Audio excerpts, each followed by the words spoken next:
Et qu'en est-il donc de l'usage de l'évolution mobile en Afrique? Parce qu'il y a une grande partie de la population aussi qui n'ont pas forcément accès au numérique. Donc comment on fait, comment on voit un peu l'usage, l'évolution en Afrique du numérique? Alors, Ça s'annonce comment? alors c'est ce que je disais justement, cet usage, et vous m'offrez une excellente transition. Il faudrait déjà, comme je l'ai dit, acter le fait que nous sommes en train justement de passer à une autre étape, avec la fulgurance justement à laquelle nous sommes en train d'assister face à des pays comme l'Inde qui forment des milliers d'ingénieurs par an et l'Europe avec l'ambition justement de l'intelligence artificielle.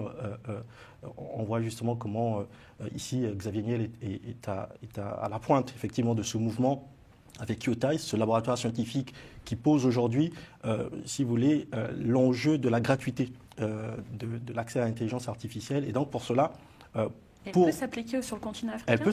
Elle peut s'appliquer justement au continent africain, à condition que nous puissions relever trois défis. En fait, il faut trois facteurs majeurs. Déjà, il faut former, donc il faut des compétences et il faut un marché, un environnement de marché, un environnement scientifique, et puis il faut des financements.